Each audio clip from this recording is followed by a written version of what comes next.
परिसर में प्रदर्शन किया, जिलाधिकारी से मुलाकात की, क्या बात रही? देखिए, किसानों की बहुत सारी समस्याएं हैं सुल्तानपुर जनपद सहित पूरे उत्तर प्रदेश में।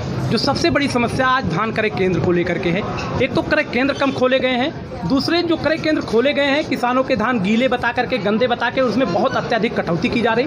दूसरी जो सबसे बड़ी समस्या है आज किसानों के धान काटने को लेकर के सरकार पराली जलाने पर रोक लगाई है, कोर्ट ने रोक लगाया है, लेकिन ये उत्तर प्रदेश की पुलिस, सुल्तानपुर की पुलिस किसान को धान कंबाइन से धान कटाने पर रोक, जबकि किसान कंबाइन से धान कटाने के बाद उसमें और ऑप्शन है, रोटावेटर से जोतना और कई ऑप्शन है। किसान शपथ पत्र भी दे रहा है कि मैं अपनी पराली जलाऊंगा नहीं, मुझे मेरी पराली की ज़रूरत है, अपने जानवर को चारा खिलाने के लिए, ठंडी में जानवर के नीचे सूखा करने के लिए डालूंगा, खाद बनाने के लिए यूज करूंगा। लेकिन इनकी पुलिस कुछ मानने को तैयार नहीं है। इनकी पुलिस कह रही है कि आप अगर कंबाइन से धान कटाते हुए पाए गए, किसानों के ऊपर लंबा जुर्माना ठोक रही है और कंबाइन को सीज करने का। पाठक जी, अभी आपने जिलाधिकारी से शिकायत की कि किसी पटल पर कई करोड़ के घोटाले के आरोपी बाबू अभी उसी पटल पर बने। हाँ, एक बाबू हैं केसरी जी, जो बहुत बड़ा घोटाला हुआ था, 350 करोड़ का घोटाला मुआवजे के बंटवारे को लेकर के।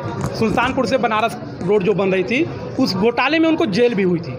वो कम से कम 6 महीने के आसपास जेल भी काट के लौटे हैं। जेल काट के लौटने के बाद उनकी ऊंची पहुंच के चलते यहाँ के अधिकारियों ने फिर उनको उसी पटल पर भेज दिया, जिससे साफ जाहिर होता है कि यहाँ के अधिकारियों की मिली भगत है उनको भ्रष्टाचार कराने में, लंबा भ्रष्टाचार कराने। 350 करोड़ का बहुत बड़ा भ्रष्टाचार है, किसानों की जेब काटी जा रही है भ्रष्टाचार करा के।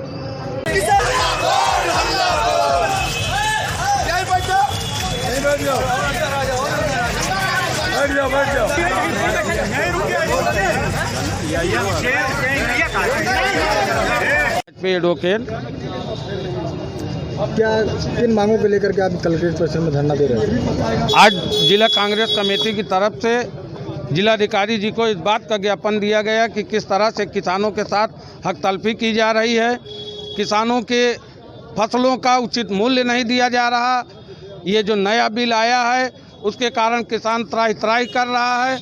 एमएसपी जिसके लिए कांग्रेस पार्टी बराबर सरकार से मांग कर रही, उस एमएसपी को हटा देने से आज किस तरीके से किसानों को अपनी धान की फसल औने पौने में बेचनी पड़ रही है, किस तरीके से महाजन आढ़ती मंडी में बताया जा रहा है कि धान सीला हुआ है, सीलन है। पराली जलाने को लेकर क्या समस्याएं आ रही हैं किसानों को? पराली जलाने को समस्याएं कई तरीके से हैं। अब ये प्रदूषण की बात को कह के किसानों का इसमें दोहन किया जा रहा है। बात सिर्फ इतनी है, कहीं किसान कुछ और कर रहा है, उसको पराली बता के परेशान किया जा रहा है स्थानीय पुलिस से। इस विषय में भी आज हमारा ज्ञापन रहा है। क्या बताया आपने पराली के बारे में? पराली के बारे में हमने यही बताया कि किसानों को परेशान न किया जाए। किसान बराबर अनुमति लेता है, बता के जो भी जलाया जा रहा है। और ज़्यादातर किसान पराली जलाते ही नहीं है, वो पशुओं को चारे में इस्तेमाल करने के लिए रखते हैं। कहाँ जलाई जा रही पराली? प्रियंका जिंदाबाद।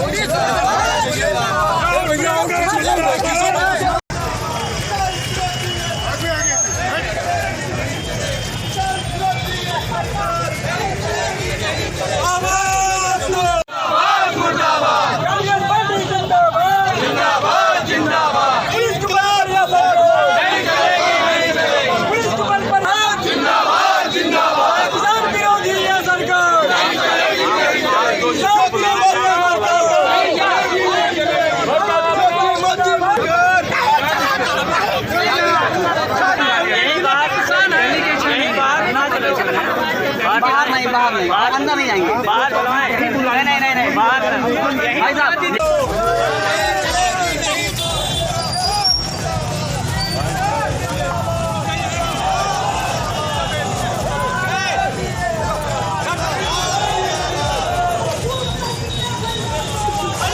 हमने वापस किए हैं सर, वो भी दोबारा आया है, संज्ञान में लिया गया, लेकिन अभी 6 महीने लॉकडाउन से पहले लिया गया, अभी उस पर कोई विचार नहीं। हमारे आने के बाद कम से कम 100 से ज्यादा हुए हैं और जो बचे हैं यहाँ पर एक का चित्र भी हमने किया है। और उसके बाद उसको दे दीजिए अध्यक्ष जी, कोई दिक्कत नहीं है। जिसमें उसके बाद सर एक चांदा, ये सुल्तानपुर से वाराणसी 4 लेन में मुआवजे में बहुत बड़ा घोटाला हुआ था। आप यहाँ एक बाबू लिपिक है, 350 करोड़ के घोटाले में जेल भी जा चुके। उसके बाद जेल से आने के बाद फिर उनको उसी पटल पे बैठाया जाता है। इससे साफ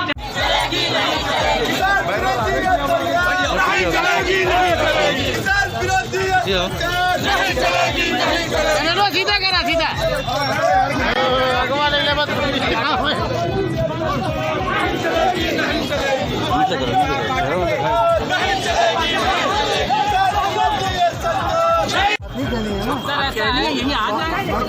सर हम देखिए हम लोग सब किसान अगर हमारा किसान की मेरी इच्छा है कि हम साहब हमारा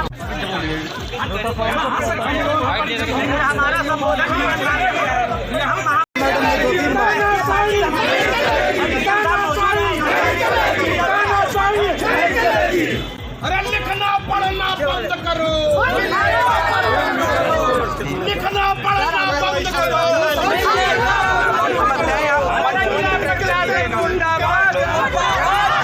किसानों को आश्वासन दे, सारे किसान हमारी पहचान लेंगे। यही आगे आश्वासन देने बाहर आ जाएंगे।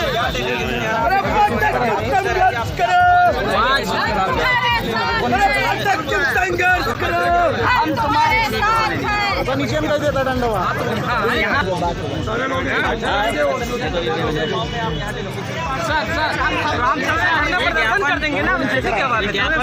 सर्कल ऐप अपने शहर का अपना ऐप।